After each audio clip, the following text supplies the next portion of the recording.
Hello ladies and gentlemen, and welcome back to the Dinosaur channel. This is your home on the internet for all things dinosaur and prehistoric, and we are continuing our coverage of Prehistoric Planet. Today, we're going to be talking about the 4th episode in the series, Ice Worlds. I want to remind you guys now though that you can become members to this channel and you'll unlock cool badges and emojis if you sign up.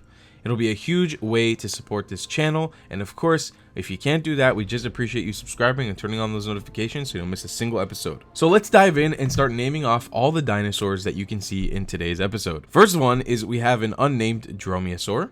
Next, we have an unnamed Hadrosaur, which I think is the Edmontosaurus. Then we've got an Ornithomimus, a Lorotitan, a Troodontid, which they don't name specifically as Troodon, but I think it is, Antarctopelta, Pachyrhinosaurus, and Nanuqsaurus. That's the list of our dinosaurs for this episode. Let's jump in and talk about Ice Worlds. Ladies and gentlemen, before we open up and start skimming through how this episode went, I gotta be honest, this one was not my favorite.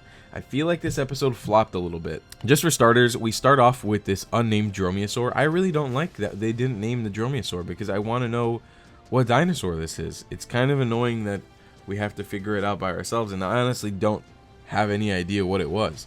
We don't really get a reference in size or weight really, so it's hard to piece those things together. That being said, the CGI does look pretty impressive, and it is a very nice scene in the sequence to see them hunting.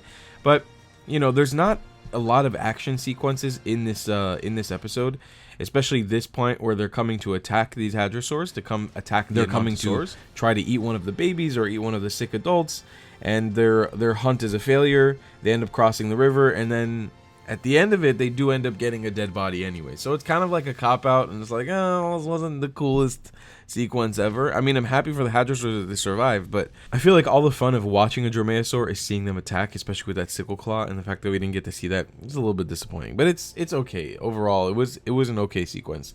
Next up, we jump to the Ornithomimus clan that's sitting on the banks of a river, and we're watching another nesting sequence. There's been a lot of nesting sequences in this show. The Ornithomimuses look pretty cool. They're very, very reminiscent of actual birds, of ostriches, and yeah, you just see the sequence of them, laying down the material for the nest, stealing nest material from each other. It's a pretty funny, little lighthearted sequence, not too long. And I start realizing at this point is like, this episode is called Ice Worlds, and we got 10 minutes of ice in the beginning. And then, what's going on? Why is it all sunny and not cold? And then we jump off to the Lorotitan sequence, which happens in a literal volcano. Like, nothing to do with ice. The Lorotitans look incredible. The sequence is very cool as well to watch them walking across this volcanic field. My brain kept asking, I was like, how are they surviving walking through this volcanic area? Because, like, they would die from the fumes, though. We have another really cool time lapse as they're setting up their nests to lay eggs. And then, of course, when the babies hatch, they are adorable and they look amazing. But it's kind of weird, in my opinion, jumping from one nesting sequence to another nesting sequence. I do love the time lapse that they had here for the Lorotitan. And, of course, the explanation around the mosquitoes attacking them was really, really cool. Very heartbreaking to watch the mother Lorotitan abandon her baby as he's getting attacked by mosquitoes. And then we've got a nice little moment there, which I could have done without it, because I feel like this show is trying to show us the harshness of their world. And at one point they show a baby getting abandoned, and then at the end he makes a comeback into the clan, into the pack. So it's kind of like a cop-out. Like, I don't want to see baby dinosaurs die or anything, but if you're going to kill the baby dinosaur, show the baby dinosaur dying. We then jump off to the Troodontid scene, where there's a forest fire, and they're showing the intelligence of the Troodontid. Everybody knows that Troodons have been theorized to be the smartest dinosaurs in the whole dinosaur world.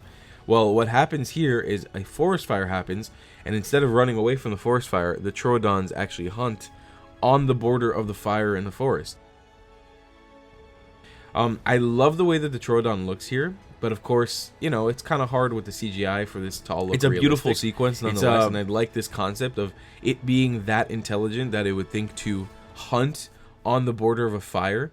And there's actually a point where it picks up a stick that has an ember on it, and it lays it down purposely to flush out animals because of the fire, and it ends up catching some sort of mammal, some sort of ancient mammal. So it's a cool scene, don't get me wrong, but again, we are now 25 minutes into the episode, and we've only had ice at the very beginning. We've only had snow at the very beginning. It's still completely devoid of snow, completely devoid of ice.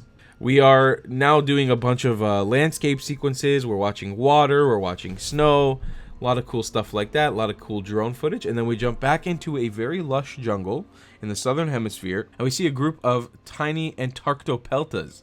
These are small ankylosaurid type dinosaurs, armored herbivores, and they are looking around for a place to sleep. They're browsing in this very lush forest. Again, vibe feels very different from what I was expecting for the episode. But they eventually find a cave, and they tell us that this is kind of like their version of hibernation, where they're trying to get into this den, all three of them, and they're all too fat now because they've been growing, and they can't. So one of the Antarctopelta has to go find his own way to a different place, and it's starting to get colder. And he moves into an area with the hadrosaurs, and it's a cool little sequence where he's on his own journey to find a suitable place for him to rest. And eventually he finds his own cave, and he settles down in the cave that has a bunch of glowing larvae on top that light up the cave, it's cool.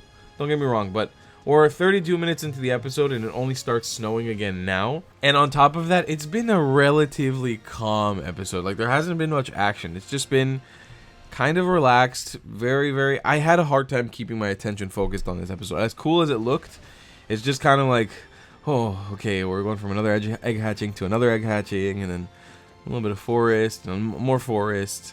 Anyways, now we get into the most action-packed part of the episode, the Pachyrhinosaurus fight.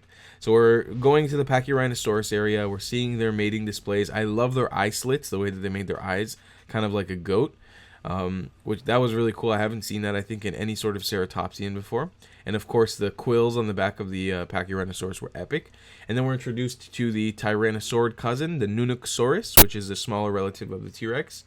And we're looking at how they're hunting and stalking the Pachyrhinosaurus.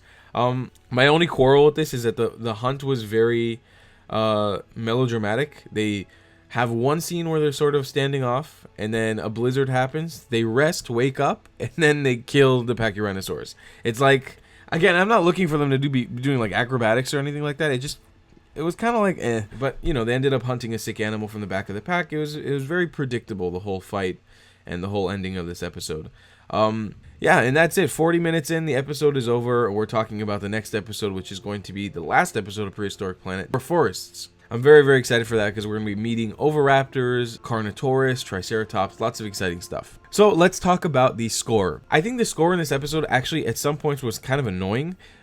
It definitely was not as good as the first 3 episodes, and I think overall I just ended up just not enjoying the experience of this 3rd episode or 4th episode so much because I had such high expectations with the last couple episodes. I think the last couple episodes were just so epic that this episode just left a lot to be desired for, in my opinion. And let's talk about the CGI. It was good, especially in line with the other episodes, but comparatively to the first 3 episodes, I just think that this one was probably the least good. There were moments in time where, especially in this ice parts, and I get it, it's probably hard to nail this, I felt like the dinosaurs were looking very unbelievable, and even the troodontid sequence. I loved the design of the dinosaur, but it just didn't look real. Like, I had moments in time where I could see that this is really a CGI animal. I think the Pachyrhinosaurus was definitely the most believable one out of all of them. All of that to be said, just because I didn't enjoy this episode comparatively to the first 3, they set the bar so high with those first 3. I had a hard time. My expectations were also really high.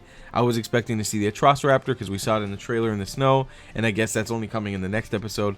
I was confused why out of a 40-minute episode we only got like 15 to 20 minutes of ice and snow, and it's called Ice Worlds, and then the rest of the episode was just, you know, forests and random other things. I was hoping to see dinosaurs struggling through the cold and through the snow for the whole entire episode. I really wanted to learn about that. Overall, I'm happy to have seen this episode. Alright guys, that being said, we're going to end our coverage for episode 4 right here. Make sure you check back tomorrow for the last episode. We'll also do a live stream tomorrow evening, Eastern Standard Time, to discuss the entirety of the series. So make sure that you're ready to watch that episode. Also, if you guys want to subscribe and turn on the notifications, that would be greatly appreciated. And if you do want to become a member, it'll help us out in the long run. You'll unlock cool icons and emojis that you can use when interacting on the Dinosaur channel. We appreciate you very much for watching, and we'll see you in the next one. Goodbye!